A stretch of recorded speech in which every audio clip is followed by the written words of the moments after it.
Hey everyone, welcome to a tag video. Bossum Burf recently did a top 5 most valuable games video and tagged me in it. Thank you a lot to him. I've said it before, one of my favorite channels on YouTube. I will link the video in the description box. Now, when going through my library, to be honest, I think most of these could be Saturn games. I think all of them could be, because aside from a few Super Nintendo RPGs, there's nothing really I have on there that's worth a lot. Um, Not too many Genesis games worth above 40. Um, Nothing I know of on N64 or PlayStation 1, save maybe a Working Designs game or two. So uh, I decided to restrict myself to only 2 Saturn games, and the rest were from other systems just to give some variety. But I will start with those, I guess.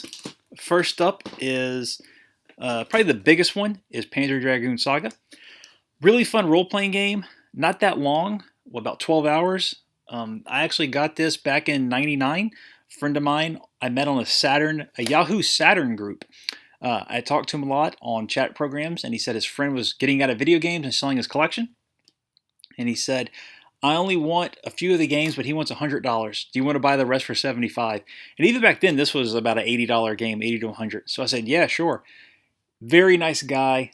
Only earned minimum wage at the time, which is a little over $4. So it took me forever to pay him off. Didn't rush. Nice enough, like I said, to let me pay him off over time. But he sent all the games at once, and this is one of them.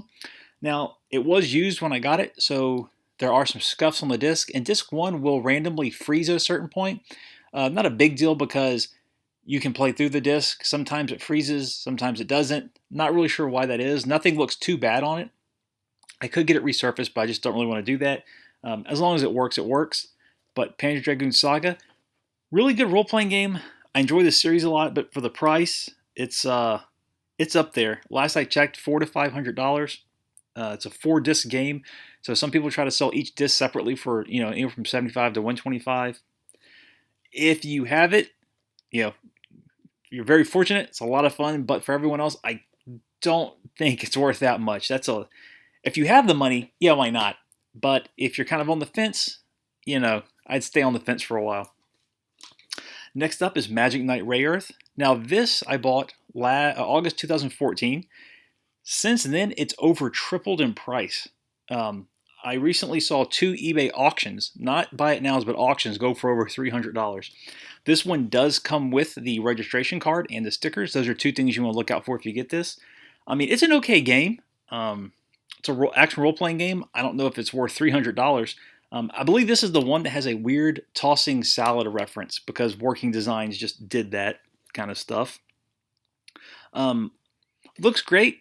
It's fun, but again, that's a lot of money, and this one just keeps going up.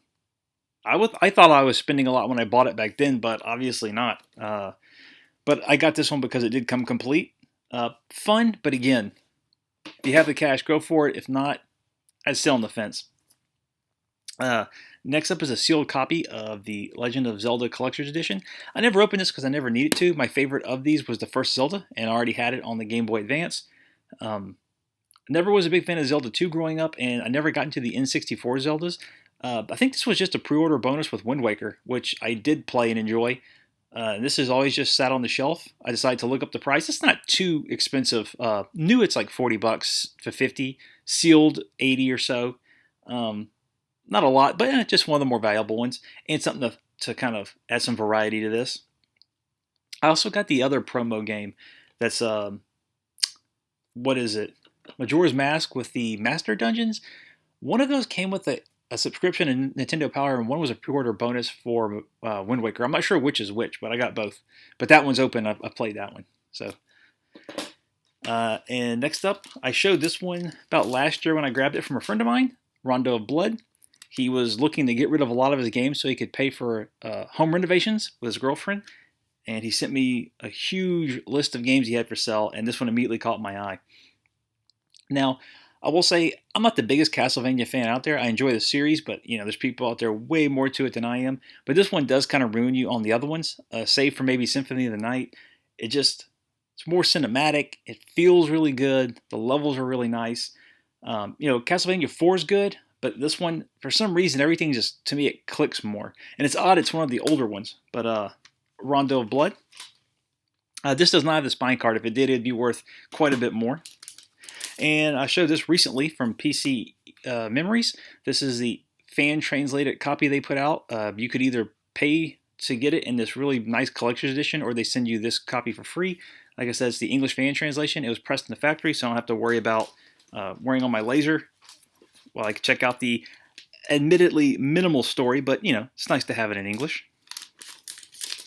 And lastly, Mark of the Wolves. This is Fatal Fury here, and it was released on the Dreamcast, and you can get it on the Xbox Live Arcade service. I think that one's probably the best home port, to be honest. There's a PS2 import one, but I think it's got a little glitch that the Xbox One fixes.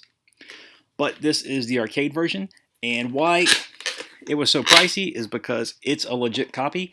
I ran it by someone who is kind of an authority on this stuff, and he signed off on it, so I went ahead and picked it up. This one doesn't necessarily spike in price, or it hasn't. It just holds its value because it's an exceptional fighting game. It's got a great top system, which is you can put this little segment of your life bar at the beginning, middle, or end, and it gives you a little boost while your life's in that gauge. I really enjoy that. Great animation, a limited but fun cast. Moves just connect really well. But yeah, I don't have the art with it. That would really increase the value, but I only have the art for 2 or 3 games, but because I don't actually have a cabinet, I don't look for that. I don't look for the cardboard boxes either. I actually like the shock boxes. But yeah, Mark of the Wolves. I don't know, is it pronounced Garo? G-A-R-O-U. But I always call it Fatal Fury, just out of habit. And this is from Southtown Homebrew. And this is why I prefer the shock boxes. They look really nice on the shelf. But there they are. Maybe not my most valuable top 5, but definitely in the top tier of valuable games that I own. I've seen a lot of people I know do this video already, so I'm not going to tag anyone. I actually was going to make a joke how everyone's been so modest about this. You know, they're saying I'm not going to brag. That I was going to kind of throw money around and say there's no modesty here. But I didn't have any money in my pocket, so the joke was on me. But if you want to do this, feel free. Like, you might go my route, not necessarily the most valuable, but kind of higher tier ones, or maybe ones that were just really hard for you to find. Might not be worth all that much, but maybe you didn't think you were going to ever get it, or get it in that kind of condition. So feel free to make a response. Thanks again to Boston Burf. Thanks for watching, and if I don't make another video before Christmas, happy holidays, Merry Christmas to everyone out there.